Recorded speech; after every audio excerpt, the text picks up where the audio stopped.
High বন্ধুরা, কেমন আছো? আশা করি ভালো আছো। আজকে দেখো কি কাণ্ড কারখানা, আগুন দেখো কীভাবে জ্বালিয়েছে উনুনে। ওই যে ড্রামে ওই মানে একটা গামলা পাতা আছে, এখন ওই আমার শাশুড়ি শাশুড়ি বসে পড়লো এখানে। আর আমার এই যে মুখ ঘুরিয়ে খাচ্ছে খাচ্ছে খাওয়া দাওয়া করছে আর মোবাইল দেখছে। ওই যে ভাত খাচ্ছে। কি দিয়ে খাচ্ছ গো? বেগুন পোড়া দিয়ে ভাত খাচ্ছে। বেগুন পোড়া, শীতকালে বেগুন পোড়া ভালোই লাগে।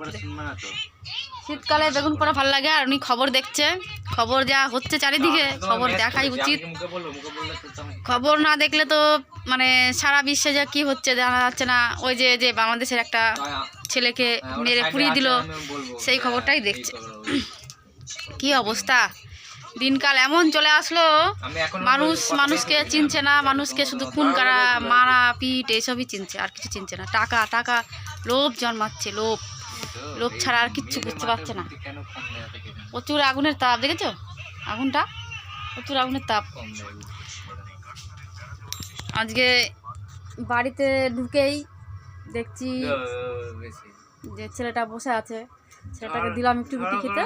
আর আমি তো আজকে সোমবার, ওখানে সকালবেলা 5 টাকা একটা বিস্কুট খেয়েছিলাম, সেই খেয়ে সারাদিন কাটিয়েছি। আর বিকেলবেলা আসার সময় খিদে আর থাকতে পারছি না, কি করব, একটা রুটি চিনি দিয়ে ভিজিয়ে খেয়েছি। বাড়িতে এসেই যে রুটিটা নিয়ে এসেছিলাম ছেলেকে দিলাম, আমি নিলাম। আর ইনি এই যে একা একা বসে বসে এখন খাচ্ছে। শীতকালে কি বলো তো, ভাত খেতে কেমন একটা লাগে, ভাত খাওয়া মানে কেমন একটা লাগে। আর এমনি তো আমি সোমবারে বাবার নামে থাকি, তাই উল্টো পাল্টা কিছু খেতে পারি না, যার জন্য এটা অসুবিধা। তা তোমরা কেমন আছো? কমেন্টে লাইক কমেন্ট করবে, শেয়ার করবে। আর সবাই ভালো থাকবে। টাটা, দেখা হচ্ছে পরবর্তী ভিডিওতে।